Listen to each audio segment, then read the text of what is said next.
Yes. So I'm Cara. And I'm Jared. And we are the co-founders of Authentic Marriages. And we just wanted to take a quick minute to introduce ourselves and to introduce those of you who do not know us personally, to kind of tell you a little bit of history about us, as well as Authentic Marriages. Yeah, so Authentic Marriage. So this is, a labor of love for Cara and myself, and it's been something that's been in the work for a long, long time. But 2020 has really kind of given us the opportunity amidst everything to really kind of get us launched. And so Authentic Marriages is really a community that, Cara and myself wanted to set up where people who are interested in building up their marriages, in getting closer to each other, can do that, but not just by themselves, but within a community of other people who are trying to do the same thing. Yeah. And so Authentic Marriages is about being open and honest and just learning tools to kind of help each other, especially in the minority community, where a lot of times there doesn't seem to be a lot of tools and communities that are set up for that purpose. So that's why we did it. Mm-hmm. And the other thing that we do to that end is that we also provide individual and couples coaching, premarital coaching. We do workshops, we do local and international retreats. And so, we are, your local small business. And so we are here to, walk alongside everyone who is willing to grow their relationship. And so we have a Facebook group in our Authentic Marriages community. We have a Facebook group that's about 700 plus people right now, and so we welcome anyone who is in a relationship to join that Facebook group. We provide lives at least once a month in that group on a topic that will help couples. Right. So our latest live that we had a couple of weeks ago was on money management and finances, and that was done by a financial advisor. Mm-hmm. So, please check us out on Facebook and join the Authentic Marriages community there. There's lots of good information that's coming your way. Mm-hmm. Yeah, and so we're also on YouTube, so make sure to subscribe, like our videos, share it. As I said, we're a small business, so by doing that, it allows us to create more content for you guys that you guys like, and so we want to keep doing that. And so when more eyeballs we have watching, then the more opportunities we'll have to be able to keep doing this. Yeah. But I think right now we should get to questions, right? Yes, we made some questions to ask each other. Right. And so I'll pick my first question for you. Okay. Let's see. Oh, this one is, what do you like doing with the kids? What do I like doing with the kids? So, I think this is a pretty easy question because as a family, we like swimming and we like actually going to the beach. That's probably like the number one thing. So we used to live in Miami, and that's probably the biggest thing we miss about being in Miami. We were able to just get down to the beach in like 20 minutes, 30 minutes and spend like, the whole day there. And I miss the beach. Yeah. So it's tougher to do that now, but that's probably the favorite thing because all of us just like being in the water. And the kids have always liked being in there, even when they're like 1, 2 years old. Exactly. So, I agree. Yeah. I miss being in Miami. We lived in Miami for 3 years, from 2015 to 2018, and then we moved to Atlanta in 2018 until now. And so that is the number one thing I miss about not being in Miami. Yeah. And so Jared and I literally escaped last weekend, and we went to Pensacola. Mm-hmm. Sans kids. And yes, without kids. Yeah. So if I was answering this question, the favorite thing I would like to do with my kids is to do an activity without them. Just kidding. But we did go to the beach, and I remember Alexis asking, she was like, "Are you guys going to the beach?" Right. And I was like, we're not sure. Right. Because they have been asking to go to the beach for like legit a year now. Yeah.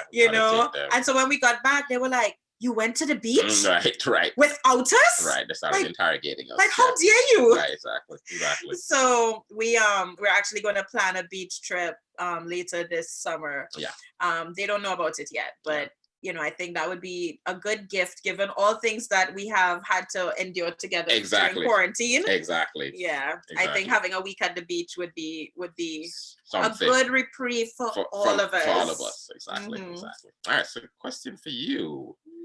what was it like growing up in the islands, specifically Trinidad and Tobago? Yes. So as you can tell, I am not native to America based on my accent, right? So I was born and raised in Trinidad, the beautiful island of Trinidad. Most people do not know where Trinidad is. It is off the coast of Venezuela, but it's a tiny Caribbean island, and it is the southernmost Caribbean island, right? So if you look at your map and you look at the Caribbean, you see Jamaica. Everybody knows Jamaica. This is true. Trinidad is like a little dot way down, down towards South America. So we're actually very close to Venezuela. We don't speak Spanish, and English is our first language, that we speak. So I would say, growing up in the Caribbean, growing up in Trinidad what was it like? It was simple. Like, life was simple. Yeah. I think like that's the one thing that stands out for me is like the simplicity of life.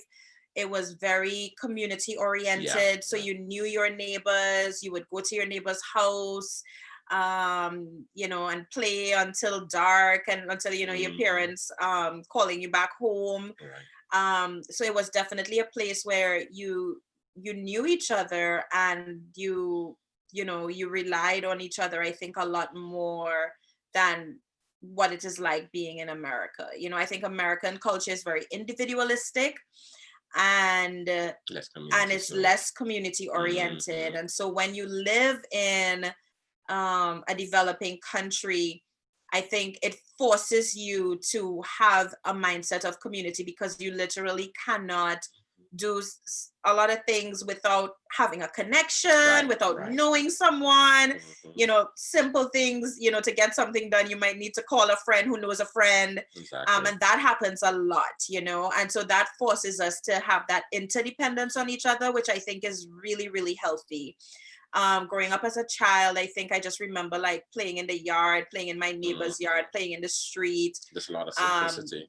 Just that. I remember school being very, very strict. We're very, very big on education. So like when it comes to education, that is like at the forefront of everything. Right. And so extracurriculars were definitely not nearly as emphasized. It was not emphasized, especially how it's emphasized here in the States. That's a luxury if you got piano classes and dance classes, and not to say that there weren't people who did that, but it was definitely a luxury item if you were fortunate enough to have that. Right. And typically, if you did get into stuff like that, even like in Jamaica, you have to make sure that you were maintaining your grades. Usually, so sports were, not nearly as big as it is here, but football, which you guys call soccer here, and track and field, that was pretty big back home. And so people would get into that, especially by the time they got into high school. But it's like if your grades were suffering, and that stuff would have to go. So I think it was just different. I think it was much more community oriented in Jamaica. It was the same way, much more communal. And I think the necessity of relying on each other created a community that was just natural. Like we just need each other, because literally there's just not enough to go around. And so I think that helped in many ways to kind of have a feeling of trust in people, and just needing other people, and not being siloed alone by yourself or with your family in your own home, but rather it's like everybody's just kind of more connected. So definitely that. No, that is what it was like growing up. That does not mean that's what it's like today. Right. Yeah. Things, everything changes everywhere in 2020. Right. Exactly. Yes. So it probably is very different for kids who are growing up now. No, right. Exactly. What is your vision for authentic marriages? That's a good question. So for me, my vision of authentic marriages would be for us to be able to reach communities around the globe, for us to have a global reach, because I do believe that a lot of the issues that couples face are common. It's just common to humanity. And it transcends culture, and it transcends, race and ethnicity and all those things. I think there is a deeper common thread that we all can relate to. And I think that authentic marriages has the capacity for us to reach diverse communities around the globe. And so that's kind of like, I would like to see us, do international retreats in a different country every year, Mm-hmm. and as well as our Facebook group to be representative of Right. the global community. Yeah, exactly.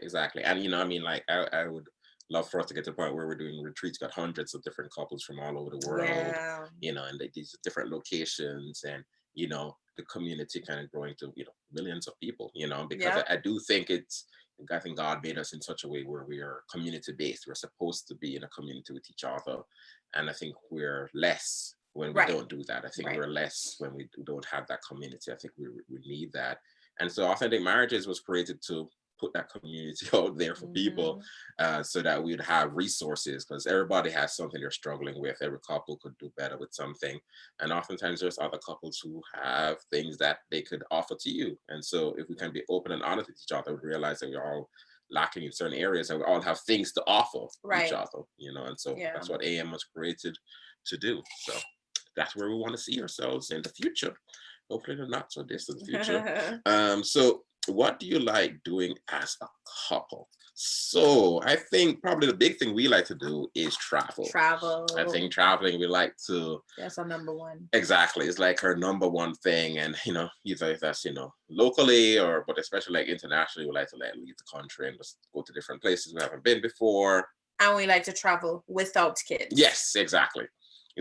And not to say you can't travel with kids. And I think, they get things out of that, definitely. But I think traveling with kids is definitely a very different experience than traveling without kids. And so if you can, I'm a big advocate for people to just expand their worldview by just getting to other places and having different experiences, do fun things, but also just try to have as many authentic local experiences as well when you travel. And so we love doing that kind of stuff. Yeah. And we love going out together and having regular date nights together, and in our local community, just kind of like exploring what there is to do here, whether it's like finding a waterfall or finding just different adventures. Like last year we went whitewater rafting, and it was just like a couple hours from Atlanta, and we did that with a couple other couples. And we also like to do things with other couples and have couples game nights and date nights with couples. And so that's kind of like, we're very, very big on creating space for each other and creating space with other couples. So those, it could just be like relaxing at the house and us just talking. And so that's kind of like, we like doing those things. Exactly. All right, so what we got next? We got, what is one thing people would be surprised to know about you? All right, go ahead. This is your question. Well, the last one you answered yourself. So, oh, I did. Yeah. So I think, so for me, I think most people, people who know me, well, I wouldn't be surprised, but most people would be surprised to know that I'm an introvert. I think naturally I'm somebody who, if I go somewhere and I'm in a room by myself, I don't know anybody, I'd be happy to be in that room by myself for 2 hours and, barely say anything to anybody. And then, the meeting is over and then, head out, So I'm just kind of more contained and to myself. But if I have to engage people, I can do that pretty well. And, so sometimes I think people get the impression in those situations that because I'm pretty good at kind of engaging with people, that I'm not introverted, but I actually am. And so, if I have get-togethers with people or even with couples, we love doing that kind of stuff. But by the end of it, I'm pretty tired. And I'm pretty energized. Exactly. And that's, introverts usually get tired after meeting with folks for a few hours. And it doesn't mean that you don't want to meet with them. It just means that, it just drains your energy. It drains the energy. So yeah. So I think that's one thing you're surprised about me. What about you? I don't know. I don't know what would people be surprised about me? What do you think? Let's see. I don't know. I think people, people think of you as being a very warm person, and you are a very warm person. But I think also you have you can be a hard person when you need to be. Yeah. And I think people will be less surprised by that. Yeah. I can be very nice, and then I can not be very nice. Yes. Right, exactly. Yes. Exactly. Not be very nice. I can swing both ends of the pendulum, Bob. Right. And I think the other end might be surprising to people. Yes. They'll be like, to some people. Yeah, exactly. I think some people are surprised by that. Yeah. Yeah, exactly. All right. So what is something you are passionate about, Cara? What is my question now? Yeah, that is your question. Yeah. I am passionate about a lot of things. Obviously we're passionate about marriages. Yeah. This is why we have authentic marriages and we created authentic marriages. So that goes without saying, right? So we are definitely passionate about marriages and helping couples. But outside of that, I am very, very, very passionate about my Christianity as well as social justice. I think that as a social worker by profession, that social justice value that is embodied in social work is something that I hold on to. And I have always been ever since I was a child, I wanted to be a lawyer because I wanted to fight for what is fair and what is right. And so I have this very, very, very strong bone inside of me about what is fair and what is right, So exactly. Yeah. I think for me, I'm passionate about a lot of different things. I think probably a big one is kind of helping men grow in their faith. I think that's really important to me. But also like politics, I'm pretty big into that as well. And I think that oftentimes people don't want to talk about politics, but it's one of those types of things where, it's the language of the people, and oftentimes people can use it for good or they can use it for bad. And I think, people are affected by it no matter, what your stances are on it. So I'm pretty passionate about that as well. Yeah, me too. It goes hand in hand with social justice, right, exactly. To me. What led you to choose your career? If you didn't know, Jared is a double boarded child and adult psychiatrist. Yeah. So, I think for me, my mom was a family doctor, she still practices. But for me, the big thing for child psychiatry, especially, was the ability to be able to engage with different kinds of people, especially different families, and help their kids, because I think when you can make a difference for a child, you can make a huge difference in helping their trajectory of their lives. You can make things significantly better for them by changing things. So you get a 5-year-old who has depression or anxiety or ADHD or something like that. You can help them significantly. And if you do, you can change the whole trajectory of their life. So I think for me, that's why I ended up doing that, getting into child and adolescent psychiatry. I like working with adults too, especially college kids. Yeah. College young kids adults. And young adults and professionals, so forth, and that kind of thing. Yeah. And what about you? Well, similarly, I think for me, social work was my chosen career just because of that social justice tenet piece of it. Right. And really feeling like what I love about social work, I'm very, very biased to a degree because I did both my undergrad and my master's in social work. But I love how social work was very broad, and you can work with any section of community. So if you wanted to work with young people, if you wanted to work with the elderly, if you wanted to work individually, if you wanted to work with groups, if you wanted to work as a community organizer, if you wanted to be a politician, it just, you can get to almost anything. Yeah, you can get to almost any type of job that you could think of with social work. And that's one of the things that I loved about it. And so originally when I did start my career in social work, I preferred what we call macro social work, which is working with organizations on a larger scale. And so in those types of positions, you're more behind the scenes, you are more helping to create and influence change and make policies on a systems level. Right.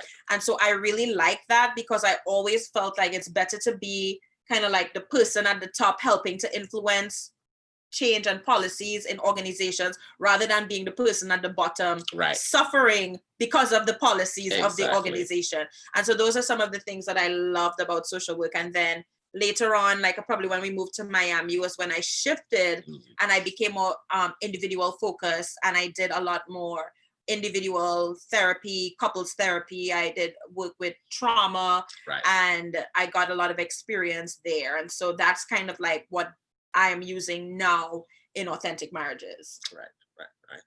Okay, well, I think we have one more and question. We have our last question. Who is the softie in the relationship? Well, I think it's an easy answer. It's not Carl, so it's definitely me. Definitely I am Jared. the softie. Yes. Yeah, I'm the softie in a relationship in general, and with the kids. But I'm not ashamed of that. I'm not ashamed of being a softie. But I am definitely the softie. He is the nice one in the relationship. Of the two of us, he is definitely the nicer of the two of us. Right. Yes, always feeling sorry for people and loving, I think his heart is bigger than what you would think, and both of us, I would say, have good hearts. Right.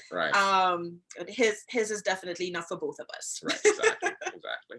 So I'm the mean one. Right. But it was nice talking with you guys, and thank you for listening. And please do join us in the Authentic Marriages community on Facebook. Sign up for our email list, subscribe to our YouTube channel, and really, if you could just help us to share authentic marriages with your friends, with your families, with your coworkers, with anybody who is in a relationship, we would really, really, really appreciate it. And the thing is that we truly do believe in authentic marriages and what we're doing, and we think we are giving good information and creating a community that I think has great potential and is already really helping folks.